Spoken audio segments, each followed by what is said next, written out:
Hey folks, I got a new knife in the mail today and I thought I'd make a really short video, just show you what it is.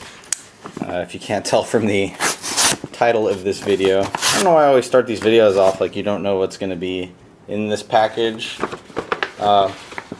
because obviously it's in the title. And I'll leave the packaging off to the side. I bought this from Sierra Trading Post. I'm really unhappy with how they package stuff, but they get some pretty good prices on some recently discontinued knives, like the Spyderco Superleaf that we have here. And there is the proof right there that their packaging is not very good. You can see that this box has been crushed a little bit. Now, I'm not a big collector.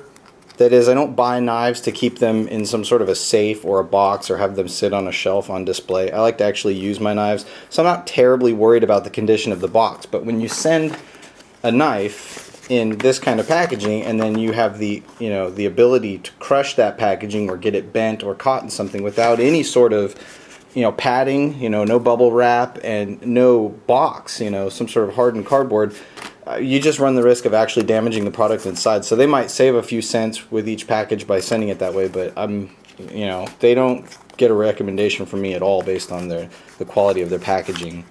So as I mentioned a moment ago, and as you can see in the title, this is indeed the Spyderco Superleaf, which is a variant of the Super Hawk design from Spyderco from a few years ago.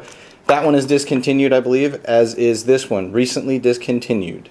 And rather unique. It's another one of those Spyderco knives that doesn't get a lot of attention and doesn't get a lot of press, you could say, but it was something that I just had to try for myself, and I wanted to get my hands on one before the price went up. So there you have it. Let's go ahead and open that out. Nice and solid lockup. It doesn't have any wiggle top to bottom. I don't feel any side to side, so pretty darn solid.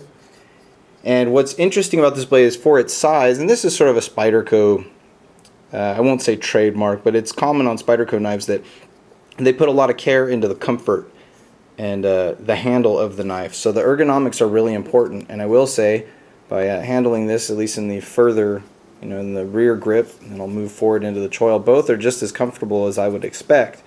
And but what I was going to say is that because of that, they put a lot of effort into making the handle ergonomic and comfortable, and a lot of times that means that the handle is quite long and the blade is somewhat short in comparison. So you can see after the blade choil there's not a whole lot of blade. I think it's actually just under 3 inches. For comparison, here is that I used to open the package, the Benchmade 710, and if I put the handles somewhat close together, you can see that there's quite a bit more length on that Benchmade knife, and yet the handles, let's close them up. This is not intended at all to be a review, as you probably can see, but you can see the handles are pretty close in length. Maybe the Benchmade's got a little bit of length on it, but still the the cutting edge ratio is significantly shortened on the Spyderco. But I have never noticed that to be an issue or problem. Looks like it's got a little bit of lubricant, a little oil on there or something. Looks like it'll wipe off. We'll clean that up later. But I've never really noticed that to be a problem with Spyderco's knives. So that's just something I've noticed, and if it ever worries any of you, I wouldn't think too long on it before you decide to purchase one of their knives, because you'll find that the blade that they give you on any of their models really is sufficient for its size. And I find that about a 3-inch cutting edge on a 3.5 to 4-inch knife, whatever their total length ends up being, is actually quite useful and isn't really going to hold you back in the performance department. So the handle's a little bit funky. It took me a little bit of time to get used to the idea of purchasing this knife because of this little horn that it's got at the end there.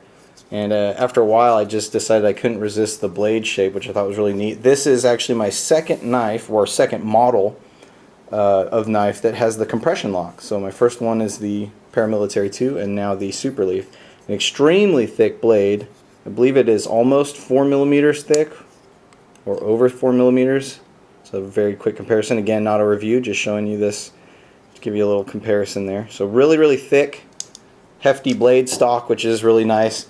And I really like it, so I'll have to carry it around for some time, as you know, before I want to put my stamp on it and create a review. But just the initial reaction out of the box, great texturing, super hefty traction. It's not quite as much traction as you see on a lot of Cold Steel's knives, but very grippy.